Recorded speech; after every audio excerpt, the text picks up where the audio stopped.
ব্রহ্মপুত্রের সেই উত্তাল চঞ্চলতা আর নেই। অবৈধ দখল আর ভরাটে জীর্ণশীর্ণ নদটি ড্রেজিং করেও ফিরিয়ে আনা যাচ্ছে না নাব্য। ক্ষুব্ধ এলাকাবাসী ও নাগরিক আন্দোলনের নেতারা। ময়মনসিংহ বিভাগীয় প্রতিনিধি আতাউর রহমান জুয়েলের রিপোর্ট জানাচ্ছেন মাসুম আলিসা। ময়মনসিংহে পুরনো ব্রহ্মপুত্রের উত্তাল চঞ্চলতা আর নেই। দখল দূষণ ভরাটের কারণে ব্রহ্মপুত্র এখন জীর্ণশীর্ণ হয়ে পড়েছে। তবে ড্রেজিং করেও আগের অবস্থায় ফিরে না আসায় হতাশ ব্রহ্মপুত্র পাড়ের বাসিন্দারা। নদী আবার খুদাই এত কোনো লাভ হইল না। এই আবার 4 মাসের এই যে আটটি ফারন যা কি লাভ হইল এটা। এখন তো দেখতেছি আমরা যে না খননে কোনো পরিবর্তন আসে নাই।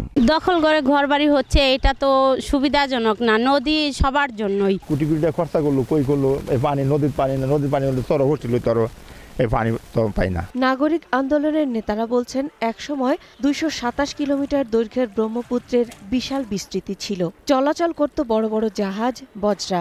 সারা বছরই স্রোতধারা বহমান ছিল।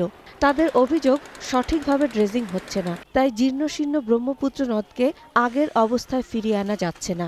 তারা কি খনন করে, কি না করে, কোথায় খরচ করে টাকা, কিছুই আমরা বুঝতে পারছি। আমরা কিন্তু শুরু থেকেই এটার বিরোধিতা করতেছিলাম যে এটি সরকারের অর্থ অপচয় হবে, কিন্তু কাজের কাজটি হবে না। এটিকে পুনরুদ্ধার, যে পুনর্খনন চলছে, এটি আরও বিস্তৃত পর্যায়ে হওয়া উচিত এবং দুই পারে এর বাঁধ নির্মাণ করে এবং এটিকে একটি পর্যটন স্পট করে এটির আবার যদি একটি সুন্দর একটা সুরক্ষা করা যায়। 2700 কোটি টাকা ব্যয়ে 227 কিলোমিটার দৈর্ঘ্যের ব্রহ্মপুত্র ড্রেজিং হচ্ছে। 2019 সাল থেকে বাংলাদেশ অভ্যন্তরীণ নৌ পরিবহন কর্তৃপক্ষ ড্রেজিং করছে। কাজ শেষ হলে ব্রহ্মপুত্রের নাব্যতা ফিরবে আশা কর্মকর্তাদের।